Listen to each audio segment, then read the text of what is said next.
Bonjour à tous et bienvenue sur TPF. Aujourd'hui, je vais vous montrer comment assembler deux pièces.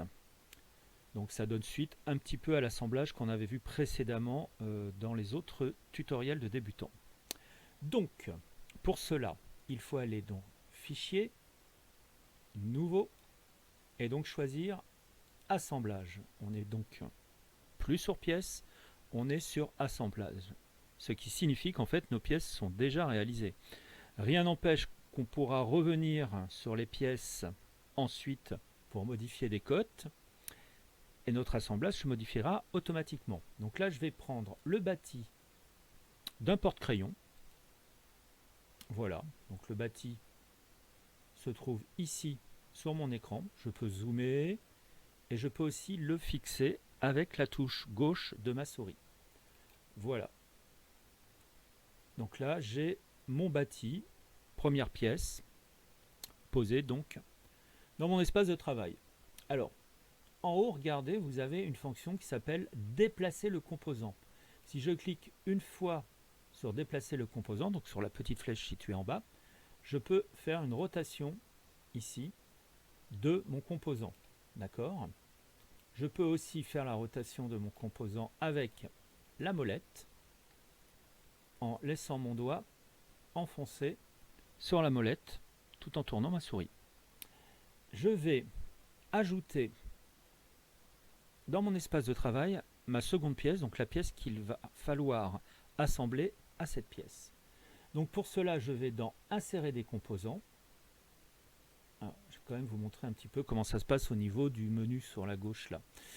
Bon, tout à l'heure, je l'ai fait un peu rapidement, mais il faut savoir que ici, vous avez donc la touche Parcourir qui vous permet d'aller chercher des composants là où vous le souhaitez. Ça peut être sur une clé USB, ça peut être dans un répertoire, ça peut être dans un dossier, n'importe où. Voilà.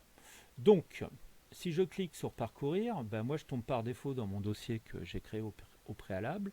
Je vais choisir donc le guide, qui est en fait la deuxième pièce qui constitue mon ensemble porte-crayon. Donc je vais faire Ouvrir. Là, il m'amène donc le guide dans mon espace de travail. Je vais le positionner ici. Voilà. Clic gauche de la souris. Je peux le faire pivoter pour le prépositionner par rapport à ce que je vais faire tout à l'heure, c'est-à-dire contraindre mes deux pièces. Donc je vais aller dans déplacer le composant, prendre la rotation. Ici, je suis sur la rotation, je fais un clic gauche de ma souris, je peux faire tourner ma pièce, vous voyez. OK. Donc là, ça m'a l'air pas mal. Je peux le garder comme ça. Pourquoi? Parce que en fait, je vais assembler donc cette pièce et notamment cette face ici sur cette face ici, vous voyez. Alors pour cela, on va utiliser ce qu'on appelle les contraintes de SolidWorks. Les contraintes de SolidWorks, en fait, c'est un outil qui est ici, vous voyez en haut là, qui s'appelle contraintes. Dans mon arbre, j'ai bien mon bâti qui est ici, j'ai bien mon guide qui est ici. Je peux, en double-cliquant sur bâti, retrouver toutes les fonctions de mon bâti, c'est-à-dire tous les éléments qui m'ont permis de le réaliser, avec les plis, etc. Et je peux aussi, en double-cliquant sur le guide, retrouver donc tout mon arbre, toutes les fonctions qui m'ont servi en fait à réaliser cet arbre. Ok, donc là, ce que je veux, c'est assembler donc cette pièce à cette pièce. Donc je vais utiliser, comme je vous disais au préalable, la fonction contrainte. Je vais d'abord commencer par cliquer sur cette face, donc avec la touche gauche de ma souris. Je vais maintenir mon bouton contrôle du clavier enfoncé avec mon doigt et je vais cliquer sur cette face. Voilà, vous voyez donc j'ai deux faces allumées en bleu là, celle-ci et celle-ci. Je vais cliquer sur contraindre ici là-haut et automatiquement SolidWorks, vous voyez, m'a positionné donc ma pièce ici contre ma pièce ici numéro 1, appelée bâti. Donc pour l'instant, ça se passe plutôt bien, je valide. Alors, si on regarde de plus près, on s'aperçoit en fait que le bâti ici est légèrement rentré par rapport au bord, enfin, je veux dire le guide, pardon, est légèrement rentré par rapport au bord de mon bâti. Alors, ce que je vais faire, c'est que je vais utiliser encore l'outil contrainte. Vous voyez, ici, j'ai une face, là, et ici, j'ai une face, ici, là.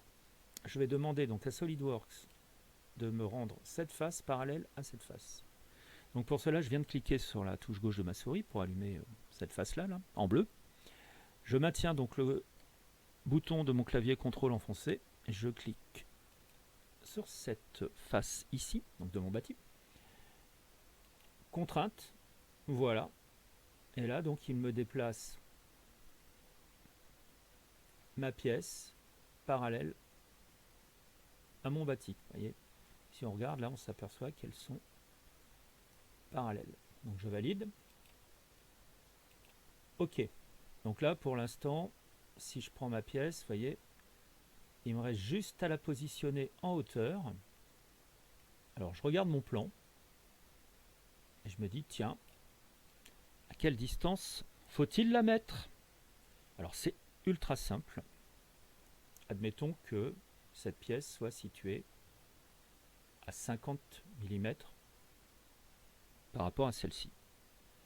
Donc, je vais prendre donc cette face, donc la face du dessous, là, contrôle, vous voyez, cette face-là,